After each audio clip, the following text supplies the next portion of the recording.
আসসালামু আলাইকুম। গ্রামমালা রান্নাঘরের পক্ষ থেকে সবাইকে স্বাগতম।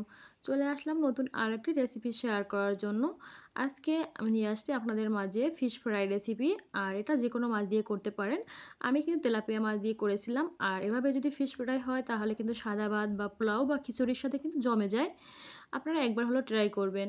আর আমি এখানে নিয়ে নিয়েছি তেলাপিয়া মাছ ৬ টুকরা আর সুন্দর করে ধুয়ে পানি ঝরিয়ে নিয়েছিলাম। আর এখানে আমি দিয়ে দিলাম 1/2 চামচ পরিমাণে হলুদের গুঁড়া, 1/2 চামচের থেকে একটু বেশি লাল মরিচের গুঁড়া, আর সামান্য একটু ধনিয়ার গুঁড়া আর পরিমাণ মতো লবণ। আর এখানে এড করছি আদা রসুন পেস্ট 1/2 চামচ আর সামান্য একটু জিরা বাটা। আর এখন দিয়ে দেবো সাদা সয়াবিন তেলটা, দিয়ে 1 চামচের মতো তেলটা দিয়েছি। সুন্দর করে এটাকে এখন মেরিনেট করে নিতে হবে। এটাকে ভালো করে মেরিনেট করে তারপরে আমি এটাকে 15-20 মিনিটের মতো রেস্টে রেখে দেব। আর অবশ্যই মেরিনেট করার পরে একটু রেস্ট রাখতে হবে, না হলে কিন্তু মাছের ভিতরে মশলাটা ঢুকবে না আর মাছটা তখন একটু কাঁচা কাঁচা খেতে লাগবে, তখন ভালো লাগবে না একদম। তাহলে অবশ্যই আপনারা কিন্তু রেস্টে রাখবেন একটু। হাতে সময় থাকলে বেশি সময় রাখতে পারেন। তবে আমার হাতে সময় না থাকার কারণে আমি 20 মিনিটের মতো রেস্টে রেখেছিলাম। এখন আমি কিছু পেঁয়াজ বেরেস্তা করে নেব। একটা প্যান বসায় নিলাম চুলার উপরে, তারপর দিয়ে দিলাম কিছু সয়াবিন তেল আর এখন দিয়ে দিলাম 1 বাটির পরিমাণে কিন্তু এখানে পেঁয়াজ কুচি অ্যাড করেছি আমি। আর এটাকে সুন্দর করে ব্রাউন কালার করে বেরেস্তা করে তুলে নিব। অবশ্যই ডেকোরেশনের সময় কিন্তু পেঁয়াজ কুচিটা না দিলে আসলে ফ্রাই যেকোনো জিনিসই হোক না কেন ভালো লাগে না। আর অবশ্যই আপনারাও এভাবে রান্না করবেন। আর এভাবে যদি মনে করেন ফিশ ফ্রাইটা করেন, ছোট কিংবা বড় সবাই কিন্তু পছন্দ করবে। কেমন আমার ফ্যামিলির সবাই কিন্তু এই ফিশ ফ্রাইটা অনেক পছন্দ করে। আমার বাবুদের তো মানে কি বলবো, এতটা পছন্দ পোলাওর সাথে বা সাদা ভাতের সাথে বা খিচুড়ির সাথে দিলে ওরা একেবারে তৃপ্তি সহকারে খেয়ে ওঠে। দেখতেই পাচ্ছেন পেঁয়াজটা কিন্তু অলরেডি অনেকটা ব্রাউন কালার হয়ে আসছে। এখন আমি ভালো করে অনবরত নেড়েচেড়ে দিব। আর ভালো করে আসলে অল্প তেলে মানুষে বলে যে পেঁয়াজ বেরেস্তা করা যায় না, কে বলেছে? আসলে একটু চুলার আঁচটা কমিয়ে তারপরে হাতে সময় নিয়ে করলেই করা সম্ভব। আমি কিন্তু দেখতে পাচ্ছেন বেশি তেল দিলাম না। কড়াইতে কিন্তু বেশি তেল দিই নাই। অল্প তেল দিয়ে কিন্তু পেঁয়াজটা বেরেস্তা করে নিচ্ছি। আর এখানে কিন্তু দেখতে পাচ্ছেন পেঁয়াজ বেরেস্তা কিন্তু একদম হয়ে গেছে। আমি এখন একটা সেকেনির সাহায্যে তারপরে তুলে নিচ্ছি। এই যে দেখতে পাচ্ছেন পেঁয়াজ বেরেস্তা হয়ে গেছে। আমি কিন্তু এখন ওই একই প্যানে ওই একই তেলের ভিতরে কিন্তু মাছটা ফ্রাই করব। আসলে পেঁয়াজ বেরেস্তার তেলটা থেকে কিন্তু সুন্দর একটা ফ্লেভার আসে। ওটা দিয়ে পোলাও রান্না করলেও কিন্তু অনেক সুন্দর লাগে, ঘ্রাণ আসে একটা অন্য রকমের। আমি কিন্তু ওই একই তেলে একই প্যানে কিন্তু আমি বসাই দিলাম মাছগুলো। আর এখন মাছগুলো সুন্দর করে আমি ভেজে নিব। আর অবশ্যই ফিশ ফ্রাই করার সময় হাতে সময় নেই কিন্তু ফিশটা ফ্রাই করতে হবে। আসলে না হলে কিন্তু ওপারটা মুচমুচে হয়ে যায়, ভিতরটা কিন্তু কাঁচা থাকবে। তখন কিন্তু সফট থাকবে আর মাছটা একদম ভালো লাগবে না খেতে। আমি কিন্তু প্রায় এই মাছটা হাতে সময় নিয়ে চুলার আঁচটা একদম মিডিয়াম টু লো আঁচে রেখে তারপর 15 থেকে 20 মিনিটের মতো এপাশ ওপাশ উল্টে তারপর মাছগুলো ফ্রাই করে নিয়েছি। আপনারা অবশ্যই একটু হাতে সময় নিয়ে ফ্রাই করবেন, দেখবেন তাহলে পারফেক্টভাবে রেস্টুরেন্টের স্টাইলে আপনার ফিশ ফ্রাইটা রেডি হয়ে যাবে। আর অবশ্যই একবার হলেও ট্রাই করবেন।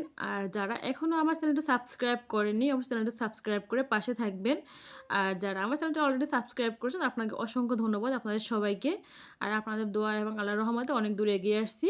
সবাই পাশে থাকবেন আর সবসময়ের জন্য আপনাদের জন্য অনেক দোয়া এবং ভালোবাসা রইল। এ পর্যায়ে কিন্তু মাছগুলো আমি উল্টে দিব। একটা পাশ হয়ে আসছে, অনেকটা লাল হয়ে গেছে দেখতেই পাচ্ছেন। আমি মাছটা ভালো করে উল্টে দিচ্ছি। এপাশ ওপাশ করে উল্টে তারপর ভাজে নিতে হবে কিন্তু। আর অবশ্যই এই পর্যায়ে দেখতে পাচ্ছেন কি মাছটা অনেকটা নরম, এখনও কিন্তু শক্ত হয়নি অতটা। দেখতেই পাচ্ছেন। আমি কিন্তু এই পাশটা উল্টে দিলাম আর অপেক্ষা করতে হবে। ও পাশটা হওয়ার এক পাশ হয়ে গেছে, অন্য পাশটা হওয়ার অপেক্ষা করতে হবে। তারপর হাতে সময় নিয়ে একটু এপাশ ওপাশ উল্টে ফ্রাই করে নিলেই কিন্তু রেডি হয়ে যাবে আমাদের ফিশ ফ্রাইটা। আর অবশ্যই একবার হলেও ট্রাই করবেন। আর কেমন লাগলো অবশ্যই আমাকে জানাতে কিন্তু ভুলবেন না, ঠিক আছে? কমেন্ট বক্সে অবশ্যই জানাবেন। আপনাদের একটা লাইক, একটা কমেন্ট, একটা শেয়ার আমাকে কিন্তু অনেক উৎসাহিত করে ভিডিও করার জন্য। তাহলে কিন্তু আপনারা অবশ্যই আমার পাশে থাকবেন আর কমেন্ট বক্সে আমাকে কমেন্ট করে জানাবেন। আর যদি কারো কোনো রিকোয়েস্টের রেসিপি থেকে থাকে অবশ্যই আমার কমেন্ট বক্সে জানাতে ভুলবেন না। আমি চেষ্টা করব আপনাদের সবার রিকোয়েস্টের রেসিপি দেওয়ার জন্য। আর ব্যাচেলর ভাই বোনদের উদ্দেশ্য করে বলছি, তোমাদের যদি কারো কোনো রিকোয়েস্ট থাকে, আমার ভিডিও তোমরা দেখে থাকো তাহলে অবশ্যই আমাকে বলবে। আমি চেষ্টা করব তোমাদের উপকারে তাড়াতাড়ি যাতে কোনো রান্না রেসিপি দিতে পারি অবশ্যই দিব। ঠিক আছে? তোমরা অবশ্যই আমাকে কমেন্ট বক্সে জানাতে পারো। আর দেখতেই পাচ্ছেন আপনারা এখন কিন্তু দেখতে পাচ্ছেন আমি এ পাশটাও হয়ে গেছে, উল্টে দিচ্ছি। আর অলরেডি কিন্তু দেখতে পাচ্ছেন তেলটা অনেকটা উঠে গেছে। মানে মাছগুলো আমি কিন্তু অনেকটা তেল দিয়ে মাছ ভাজছিলাম না। তো মাছ থেকেও কিন্তু অনেকটা তেল ছেড়ে দিচ্ছে। আর এখানে তেলাপিয়া মাছটা কিন্তু প্রায় ছিল ১.৫ কেজি ওজনের। অনেক বড় মাছটা ছিল কিন্তু এর জন্য পেটির মাছ থেকে কিন্তু অনেকটা তেল ছেড়ে দিয়েছে। আর অবশ্যই মাছ ফ্রাইয়ের সময় ভাজার সময় মানে একটু তেলটা বেশি করে দিবেন। তাহলে কিন্তু মাছের ফ্রাইটা একটু ভালো লাগবে। আর অল্প তেল দিলে কিন্তু আসলে মাছ ফ্রাইটা কিন্তু ভালো হতে চায় না। আর মুচমুচেও হয় না।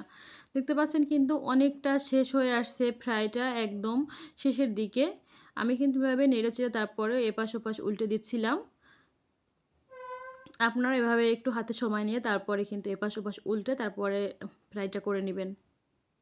আর অবশ্যই তেলে ভাজার সময় সাবধানতা অবলম্বন করবেন। কারণ একটু তেল ছিটে উঠলেই কিন্তু হাত পা পুড়ে যেতে পারে।